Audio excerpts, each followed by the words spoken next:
Okay, now, I didn't say the slope of what? Because the fundamental triangle looks like this. Which fundamental triangle in which graph? This one or this one? Well, the only fundamental triangle I drew was this one. But let's make, because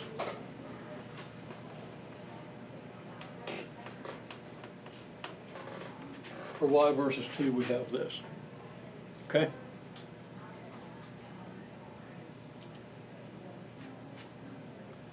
Now you take different intervals, the later the interval, the less the slope, so we have this. And it's increasing because the slopes are all negative and they're approaching zero.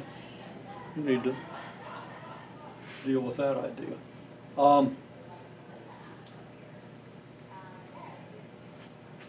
So the rate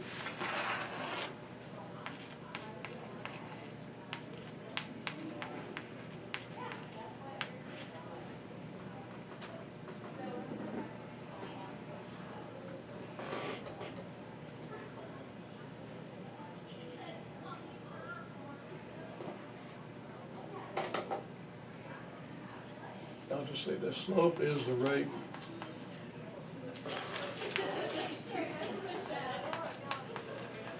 of depth change. I don't want to say speed because the slope is negative and speeds aren't negative. I don't want to say velocity because that gets confusing, so I'm just going to leave it as this. Okay?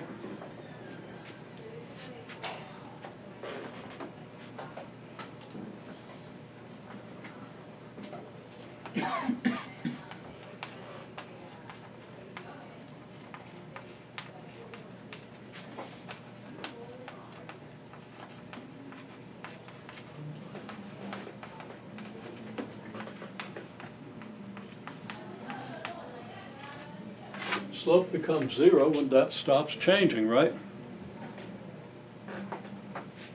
So according to this graph,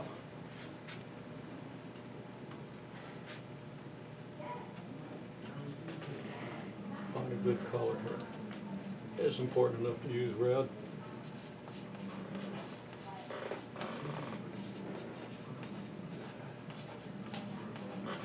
Slope is zero here. Where should I draw the arrow?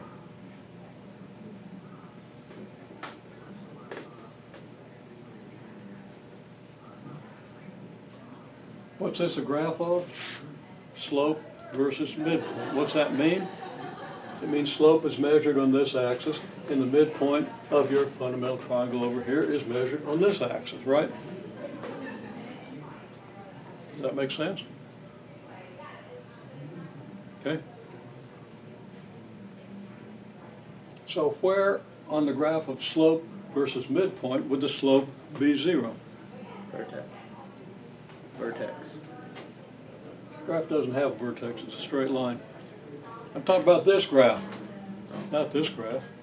For this graph, what you said is right, and we'll say that in a minute. But right now, I'm standing in front of this graph, so how could you possibly have answered that question? X-intercept.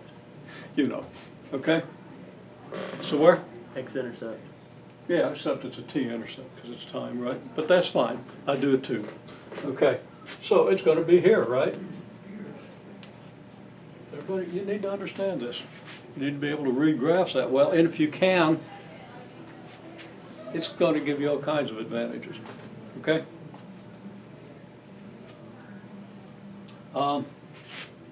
So the slope is zero here, okay?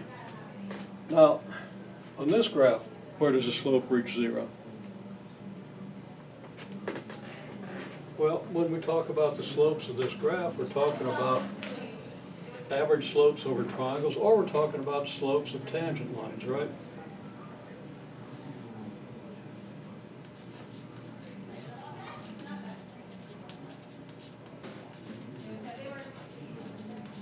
So we have decreasing slopes until the slope finally equals zero.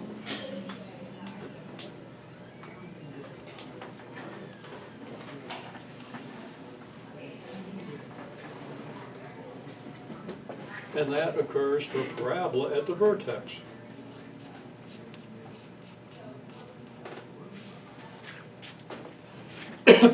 So the t-coordinate of the vertex should match the t-coordinate of this point on the slope graph. Okay? Now, I've had problems that had you do this, and I actually got a lot of correct answers on those problems, but I want to remind you of this because it's a big deal. And it's a big deal especially if you're going to take an applied calculus course or the engineering calculus course, but of course you got a little longer path to that one because when you leave this course you should be prepared for the applied calculus course if that's the route you decide to go. And unless you're going to be an engineer or something. If you've got ambitions of engineering, so you could do it. Yeah, you would take the second semester of pre-calculus, then you would take the engineering calculus. For most curricula, you don't need that. For business curriculum, you don't need it. Okay. For business curriculum, the applied calculus is aimed at your curriculum. Okay. For many, and for the soft sciences as opposed to hard sciences, and soft sciences include like biology, which is great science, you probably do fine with applied calculus. Anyhow,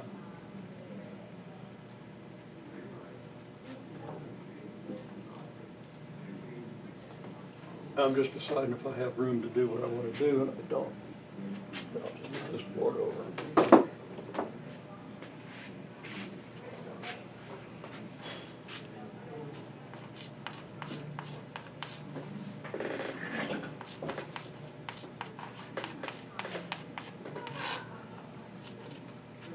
What's f of t plus h minus f of t over h mean?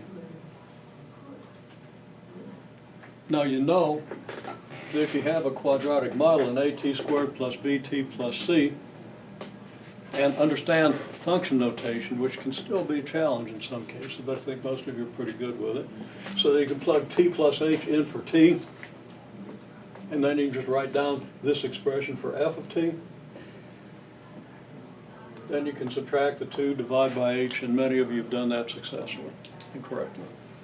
Okay? So I'm just pointing out, you got to be able to do this. So if you can do this, for either this form or this form, it really doesn't matter. Except in this form, you got an h. So you probably ought to use this one, because you confuse it with this h. They'd be different. You should have different symbols for this and this. Okay?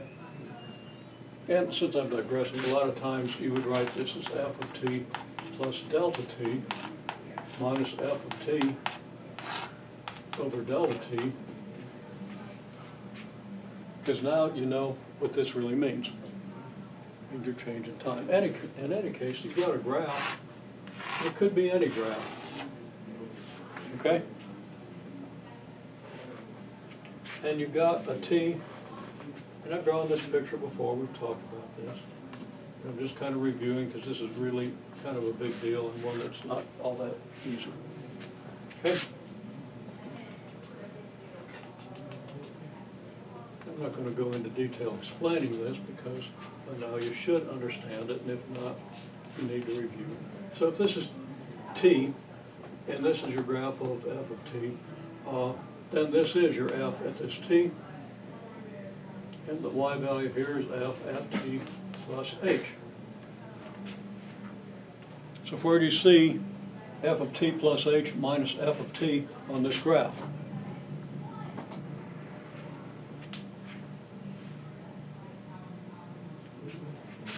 Well, one place you see it is from here to here. Guess if you go from here to here, how far you go and the direction you go in is this minus this, where you start subtracted from where you end, right? We've talked about that many times, make sure you understand it.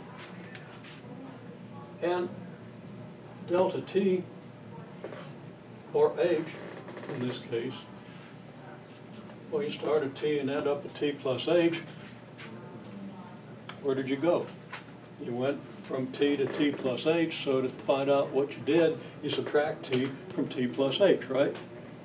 And when you do that, you get h, which means that you have two sides of your fundamental triangle